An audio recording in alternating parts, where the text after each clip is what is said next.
નમસ્કાર, GSTV news જોઈ રહ્યા છો આપ. હું છું માનસી. આજે 12 વાગે વાત કરવી છે કેન્સરની. વિશ્વમાં સૌથી વધુ જો કોઈ રોગથી લોકોના મૃત્યુ થતા હોય તો તે છે કેન્સર. સામાન્ય રીતે આપણા સમાજમાં કેન્સરના દર્દીઓને બિચારા અને લાચાર સમજવામાં આવે છે. કેટલાક તો કેન્સરની બીમારીનું નામ સાંભળીને જંગ લડતા પહેલા જ હારી જાય છે. પરંતુ જો તમે મક્કમ મન સાથે કેન્સરની સામે લડશો તો તમે કેન્સરને માત આપી શકો છો. ત્યારે કેન્સર જેવી ગંભીર બીમારીને ફેલાવાથી રોકવા, તેના નિદાન, તેની સારવાર અંગે જાગૃતિ લાવવાના હેતુથી દર વર્ષે 4 ફેબ્રુઆરીએ વિશ્વ કેન્સર દિવસ મનાવવામાં આવે છે.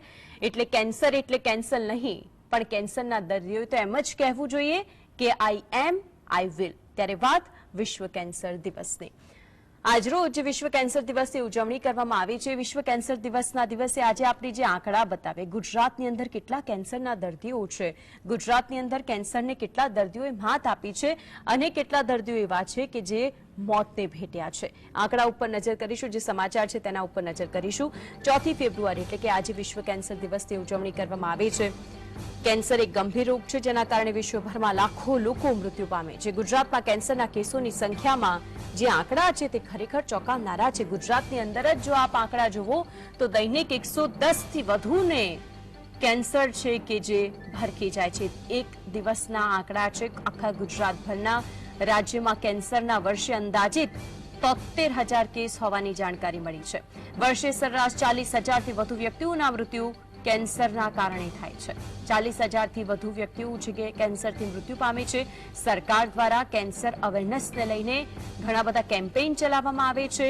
આ કેમ્પેઇનની સાથે સાથે લોકોમાં જાગૃતતા ફેલાવવામાં આવે છે. પરંતુ કેવી રીતે આ કેન્સરની સામે જંગ જીતી શકાય તે એક સીધો સવાલ છે.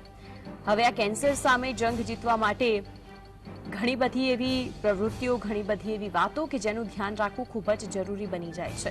ઘણા લોકો તેમના શરીરની અંદર થતી અનેક એવી વાતો કે જેનાથી તેઓ અજાણ હોય, તેમના શરીરની અંદર થતી એવી ઘણી તકલીફો કે જેને તે લોકો લેટ ગો કરતા હોય, પરંતુ સમય અનુસાર જો આપ તેનું નિદાન કરાવી દો તો પછી કેન્સરથી બચી શકાય છે. હવે જે આંકડા સામે આવ્યા છે તે ખરેખર ચોંકાવનારા છે. તેના ઉપર નજર કરીએ. વર્ષ 2018ની અંદર કેન્સરના અંદાજિત 66,069 કેસ સામે આવ્યા.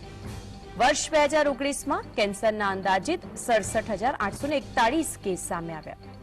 વર્ષ 2020ની વાત કરીએ, કેન્સરના અંદાજિત 69,660 કેસ સામે આવ્યા. વર્ષ 2021માં આંક છે કે જે વધી ગયું. કેન્સરના અંદાજિત 71,507 કેસ સામે આવ્યા. વર્ષ 2022ની અંદર કેન્સરના અંદાજિત 73,382 કેસ સામે આવ્યા. એટલે કે જે આંક જોયો આપણે ઉત્તરોત્તર વધી રહ્યું છે. 5 વર્ષમાં કેન્સરના કુલ 3,48,459 કેસ નોંધાયા છે. તો જે મૃત્યુના વાત કરેલી આંકડાની 36,325 લોકો જેના વર્ષ 2018માં કેન્સરથી અંદાજિત મૃત્યુ થયા. 2019ની અંદર 36માંથી 37,000 આંક પહોંચ્યો અને 37,300ના મૃત્યુ થયા. વર્ષ 2020માં કેન્સરથી અંદાજિત 38,306ના મૃત્યુ થયા. આપ સરેરાશ આંકડો જોશો, હજાર વધતા જાય છે દર વર્ષે. એ જ રીતે 2021ની અંદર 39,328 લોકો કે જે કેન્સરના કારણે મૃત્યુને ભેટ્યા અને એ જ આંક વધીને 2022માં 40,356 પર પહોંચ્યો કે જેમાં કેન્સરથી આ લોકોના મૃત્યુ થયા. 5 વર્ષની અંદર કેન્સરથી 1,91,615 લોકોના મૃત્યુ થઈ ગયા છે. આંકડો જોતા એવું ચોક્કસથી થાય કે કેન્સરથી થતા મૃત્યુના આંકડા કેટલા વધારે છે. શા માટે આ કેન્સરને કઈ રીતે માત આપી શકાય, શું અવેરનેસની જરૂર છે. જેટલા પણ કેન્સરના દર્દીઓ છે જેમાંથી કેટલા એવા છે કે જેણે તો આ કેન્સર સામે જંગ જીતી છે અને આ જ દર્દીઓ પાસેથી એ તેમની માત આપવાની શૈલી, તેમની જંગ લડવાની શૈલી ખરેખર જે કેન્સરના બીજા પેશન્ટ છે તેમને જાણવાની જરૂર છે. ડોક્ટર પાસે જાય અને એવું કહે કે આપને કેન્સર થયું છે તો અડધો દર્દી તો ત્યાં જ એવું વિચારી લે કે કેન્સર એટલે હવે આપણે બચવાના ચાન્સીસ નથી, આપણે તો જંગ હારી ગયા છે જીવનની. પરંતુ જીવન અને મૃત્યુ જો ભગવાનના હાથમાં છે તો કેન્સર સામે જંગ લડવી એ તમારા ખુદના હાથમાં છે. અને જો મક્કમ હારે તમે જંગ લડશો તો પછી આપણી સામે પણ આપણા જ સમાજની અંદર એવા ઘણા બધા કિસ્સાઓ છે કે જેનાથી આપને એવું ચોક્કસ થશે કે આ કિસ્સાઓથી તો હું પ્રેરિત થઈને હું પણ આ જંગને લડી શકીશ. કારણ કે એવા ઘણા બધા કિસ્સાઓ છે કે જે કેન્સરને માત આપીને અત્યારે પણ અડીખમ ઊભા છે.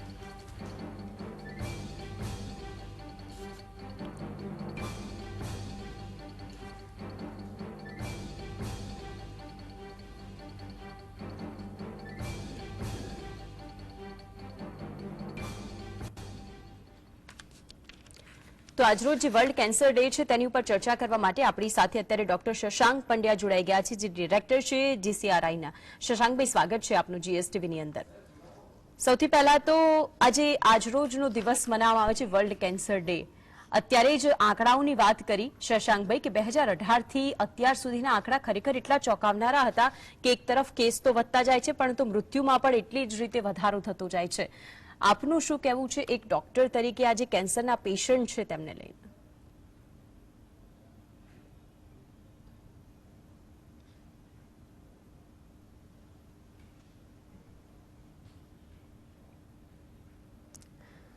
ટૂંક જ સમયની અંદર ડોક્ટર શશાંક આપણી સાથે જોડાશે. તો કેન્સરના જે પેશન્ટ્સ છે, કેન્સરના જેટલા પણ દર્દીઓ છે, અત્યારે ઘણા એવા દર્દીઓ હશે કે જે તેમની સારવારના છેલ્લા સ્ટેજ સુધી પહોંચી ગયા હશે, અને તે સ્ટેજ પર પહોંચીને પણ તેઓને એવું થતું હશે કે બસ હવે હું રિકવર થઈ જઈશ. જો આ જ પોઝિટિવનેસ રાખીને આપણે આગળ વધીએ તો પછી કેન્સરને આપણે માત આપી શકીએ તેમ છે. આજનો દિવસ કે જે વિશ્વ કેન્સર દિવસ તરીકે ઓળખવામાં આવે છે, તેની પાછળનો હેતુ એ જ છે કે લોકોમાં જીવલેણ રોગ વિશે જાગૃતિ ફેલાવવામાં આવે, લોકોને કેન્સર વિશે જાણકારી આપવામાં આવે, તેના લક્ષણોને ઓળખવામાં આવે અને શક્ય હોય તેટલી જ વહેલી તકે તેનો ઇલાજ કરાવવા અને તેનાથી બચવાના ઉપાયો કરવામાં આવે. ઘણા બધા એવા લોકો હશે કે જે આ રોગથી જોડાયેલી તમામ મહત્વની બાબતો વિશે જાણે તો છે, પરંતુ તેનાથી બચવામાં ઘણી મદદ મળી શકે અને આ જ મદદથી આપણે ઘણા બધા લોકોને પણ બચાવી શકીએ તેમ છે. વિશ્વ કેન્સર દિવસની વાત આપણે કરી રહ્યા છીએ અને વિશ્વ કેન્સર દિવસના દિવસે અત્યારે સૌથી વધારે અવેરનેસની જે જરૂર છે અને છેલ્લા વર્ષોની અંદર આપણે જોયું છે કે કેટલા અલગ અલગ કેમ્પેઇન ચલાવવામાં આવતા હોય છે. આપણી સાથે ડોક્ટર પ્રિલમલ શાહ જોડાશે ટૂંક સમયની અંદર, ત્યારે તેમની સાથે પણ ટૂંક સમયની અંદર વાતચીત કરીશું. ડોક્ટર પ્રેમલ શાહ આપણી સાથે જોડાઈ ગયા છે. પ્રેમલભાઈ, સૌથી પહેલા તો આજનો જે દિવસ અને વિશ્વ કેન્સર દિવસની જે ઉજવણી થતી હોય, જેટલા પણ દર્દીઓ હોય, જ્યારે તેને એવું કહેવામાં આવે કે કેન્સર તમને થયું છે તો અડધો વ્યક્તિ તો ત્યાં જ ભાંગી પડે, અડધી તો જિંદગી અને જંગ એ ત્યાં જ હારી પડે છે. ત્યારે આવા પેશન્ટ માટે એઝ અ ડોક્ટર તમે શું કહેશો?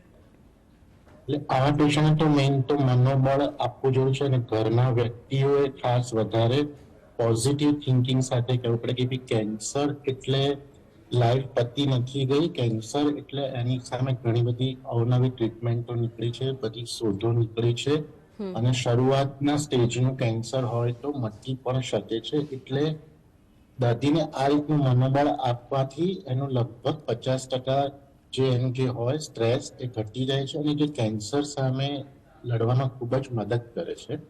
અને બીજું, કેન્સરના દર્દીઓને જોડે જોડે પેલું પ્રાણાયામ, યોગ અને એ બધું બી સારવાર આપવામાં આવે તો એનું મનોબળ ખાસું વધી જાય છે અને જે એની ટ્રીટમેન્ટમાં બહુ જ પોઝિટિવ ફાયદો કરતું હોય છે.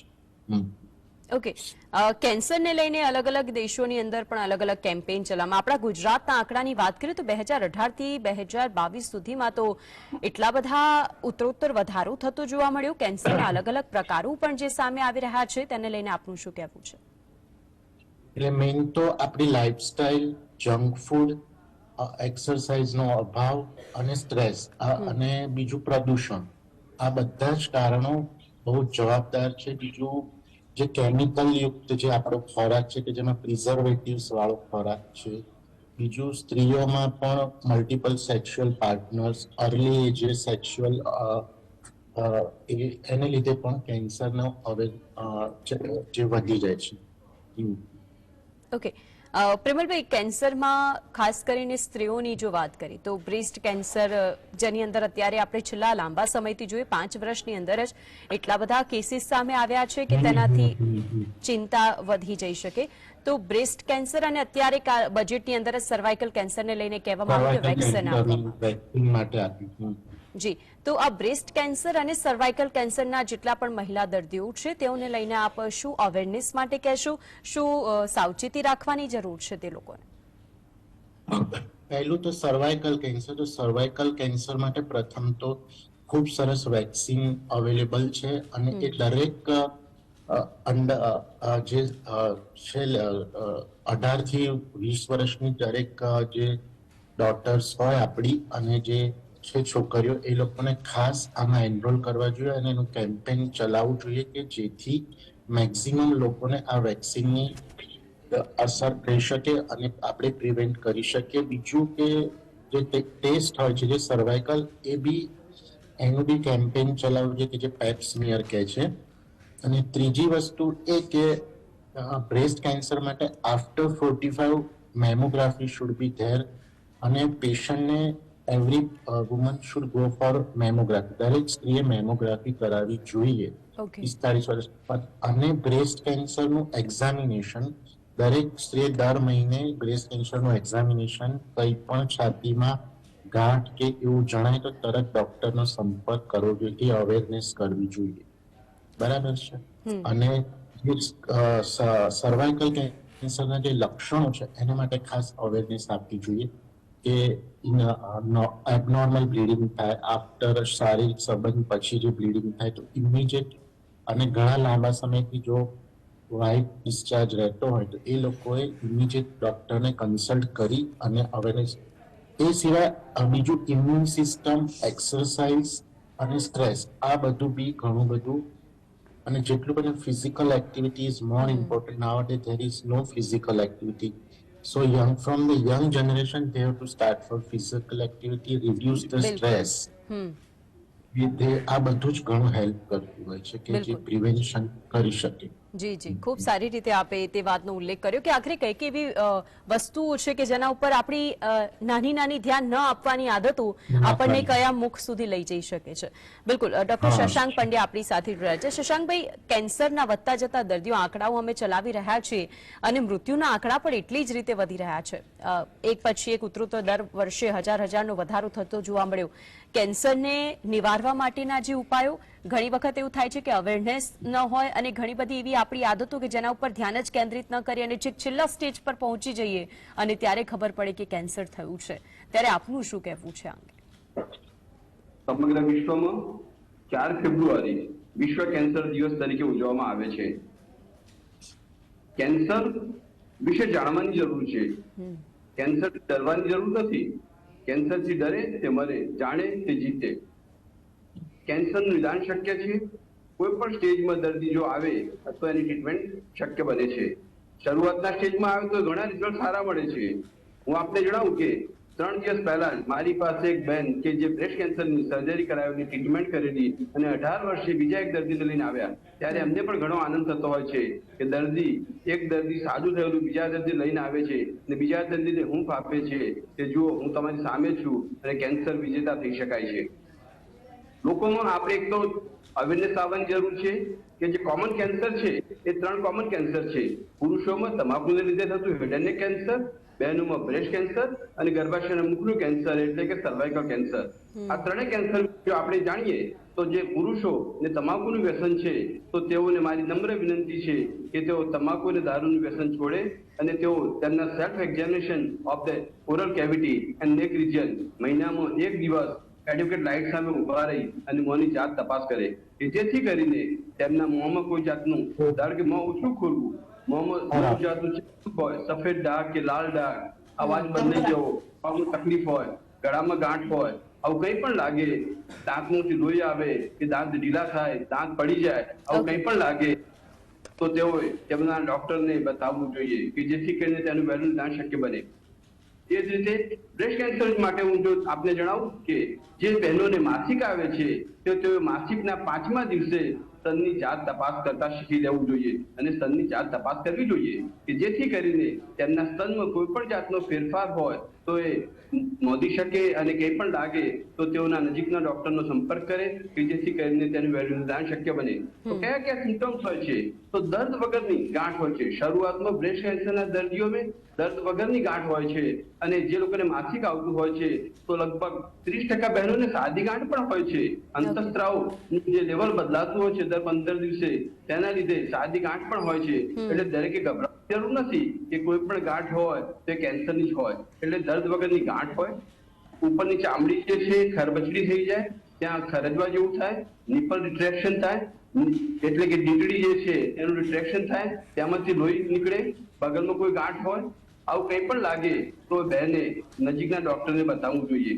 તે જ રીતે જેના ફેમિલીમાં બ્રેસ્ટ કેન્સરની હિસ્ટ્રી અથવા તો ઓવેરિયન કેન્સરની હિસ્ટ્રી છે તો તેઓએ 25 વર્ષની ઉંમર પછી આ સતત તપાસ કરાવતા રહેવું જોઈએ અને 30 વર્ષ પછી તેમણે ક્લિનિશિયનને પણ બતાવવું જોઈએ અને 40 વર્ષ પછી તેમણે મેમોગ્રાફી કરાવવી જોઈએ. તો આ બ્રેસ્ટ કેન્સર માટેની વાત થઈ. એટલે મેઇનલી એવું કહેવાય ડોક્ટર શશાંક કે આપણી જ અવેરનેસ આપણને બચાવી શકે. જો આપણે જ આપણી જાતની સાથે નહીં જોઈ શકીએ કે આપણી અંદર શું ફેરફાર થઈ રહ્યા છે, આપણે જ નહીં ઓળખી શકીએ તો આપણે છેક છેલ્લા સ્ટેજ સુધી પહોંચી શકીએ એમ છે. બિલકુલ ડોક્ટર પ્રેમલ શાહ, આપની પાસે આવું છું કે જે રીતે મહિલાઓની વાત કરી લીધી, બ્રેસ્ટ કેન્સરને સિવાય સર્વાઇકલ કેન્સરની આપણે વાત કરી, શું ઘણા બધા ભાગો ભજવતા હોય છે. હવે મહિલાઓની પણ વાત કરું કે સ્મોકિંગ સિવાય આપણે વાત કરીએ, આલ્કોહોલની વાત કરીએ, એની સિવાય હોર્મોનલ પિલ્સ કે જે અત્યારની મહિલાઓ લેતી હોય છે, શું એ સૌથી મોટો રોલ નિભાવી શકે ખરું?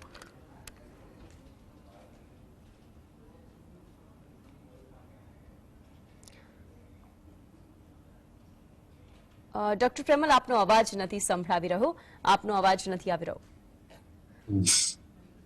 એટલે ઘણા લાંબા સમય સુધી પીલ લેવામાં આવે તો ગર્ભાશયના કેન્સર અને બ્રેસ્ટ કેન્સરની શક્યતાઓ ખાસ વધી જતી હોય છે લાંબો સમય હોર્મોનલ પીલ લેવાને કારણે. તો એ ઘણો લાંબો સમય લેવાનું ટાળવું જોઈએ. ઓકે, બિલકુલ. ડોક્ટર શશાંક, અત્યારે જે આપણે રેશિયો જોઈ રહ્યા છે પુરુષો અને સ્ત્રીઓ, પહેલા એવું હતું કે પુરુષોની અંદર તો તમાકુ, સ્મોકિંગ, આ બધા અને આલ્કોહોલ ને દારૂના કારણે કેન્સરનું પ્રમાણ વધતું.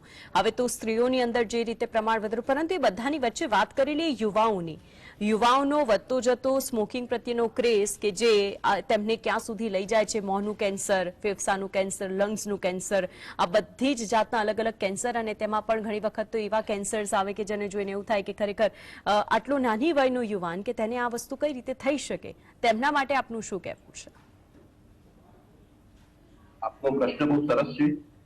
યંગસ્ટરમાં દિવસે ને દિવસે અને દેખાદેખીમાં વ્યસનોનું પ્રમાણ વધતું જાય છે અને તે વ્યસનના લીધે ફક્ત કેન્સર થાય છે તેવું નથી.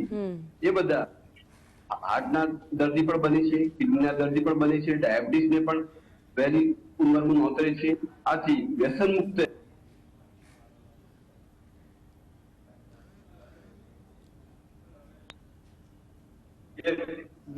મારે એટલું કહેવું છે કે વ્યસન મુક્ત થઈએ અને દેખાદેખીમાં તેમના ફ્રેન્ડ સર્કલમાં પણ જે એકબીજાને પ્રેરિત કરતા હોય છે તે ન કરે કે ભાઈ એક વ્યસન કરે છે બીજો કેમ ન કરે, બરાબર છે. અને વ્યસનના લીધે જ ફક્ત કેન્સર થાય છે તેવું નથી. મેં આપને જણાવ્યું તેમ cardiac disease, diabetes, kidney disease, neurological, મગજમાં પણ લોહી ઓછું પહોંચે, આ બધા રોગ પણ થઈ શકે છે. આથી આપણે સૌએ ભેગા મળીને સ્કૂલ કાર્ડથી અથવા તો ઉચ્ચતર માધ્યમિક શાળામાંથી એ લોકો વિશે જાગૃતિ લાવવી પડશે કે જેથી કરીને યંગસ્ટર આજે વ્યસન મુક્ત થાય અથવા તો વ્યસનના રવાડે ન ચડે, તેના માટે આપણે સજાગ રહેવું પડશે અને અથાગ પ્રયત્નો કરવા પડશે. બિલકુલ. પ્રેમલભાઈ, આપણે અત્યાર સુધીની અવેરનેસની વાત કરીએ, સરકાર તેમની તરફથી પૂરા પ્રયત્નો કરે છે. મૂવીની અંદર જાઓ, થિયેટરની અંદર જાઓ તો જે કેન્સર્સના આપણે જોયું છે કે ઘણી બધી એડવર્ટાઇઝમેન્ટ કે જેનાથી યુવાઓ કે જે સૌથી વધારે મૂવી જોવા જતા હોય તે લોકો અવેર થાય, પરંતુ એ થિયેટરમાંથી બહાર જઈને એ જ યુવા કે જે આ એડવર્ટાઇઝ જોઈને આવ્યું છે તે જ પાછું સિગરેટ પીતો જોવા મળશે. આ સિવાય પણ ઘણી બધી એવી વસ્તુઓ છે કે જે સરકાર તો કરી રહી છે, પરંતુ હવે એના માટે તો આપણે જ જાણવાની જરૂર છે. અલગ અલગ સ્ટેજમાંથી પસાર થવું એ તો કેન્સરના દર્દીને જ ખબર હશે. તેમાં પણ કીમોથેરાપી સૌથી વધારે એની એ પીડા એ ફક્ત કેન્સરનો દર્દી જ સમજી શકે. તો આપ એ અવેરનેસ માટે શું કહેશો? એક તો તમાકુ અવેરનેસ, એક તો બીજું જુદા જુદા આપણે વોકેથોન જે ચલાવીએ છીએ કે કેન્સર અવેરનેસ માટે ઘણી બધી સવારે મેરેથોન બી આપણે કરી શકીએ. બીજું નાના નાના પેલા પોસ્ટર્સ દરેક ક્લિનિક ઉપર, પોસ્ટર્સ દરેક જે જાહેર જગ્યા છે ત્યાં પણ અમુક આવા પોસ્ટર્સ લગાવી શકીએ કે જેનાથી યંગસ્ટર, દરેક હોટેલ્સમાં બી યંગસ્ટર મેક્સિમમ જતા હોય તો હોટેલ્સમાં બી એ લોકોએ દરેક વોર્નિંગને એ પ્રમાણેની જે કેન્સરની જે વસ્તુથી થઈ શકે છે એની અવેરનેસ દરેક જગ્યાએ મૂકવી જોઈએ અને એ ખાસ કરવું જોઈએ. તો આનાથી પબ્લિકમાં કેન્સર અવેરનેસ આવશે, ખાસ કરીને યંગ જનરેશન કે જે વધુ ભોગ બની રહી છે. બિલકુલ. ડોક્ટર શશાંક અને ડોક્ટર પ્રેમલ, આપ બંને અમારી સાથે જોડાયા. જીએસટીવીના દર્શકોને કેન્સર વિશે જે જાગૃતતા માટે આપે આપનું મત જણાવ્યું તે બદલ આપ બંનેનો આભાર. તો આખરે કેન્સર એટલે કેન્સર નહીં, પરંતુ આ જ કેન્સરની સામે જો આપણે મક્કમ મને લડી શકીએ તો પછી એ જ કેન્સરને હરાવી શકીએ. હંમેશા આપણી જાગૃતિ એ જ આપણને બચાવી શકશે. આ બંને ડોક્ટરોનો મત જ એ હતો કે આપણા શરીરની અંદર થતા થોડા પણ ચેન્જીસ જો આપણે તેને ઓળખી લઈએ અને ડોક્ટર જોડે જઈએ તો પછી છેલ્લા સ્ટેજ સુધી ન પહોંચી શકે. વિશેષમાં બસ આટલું જ. નમસ્કાર.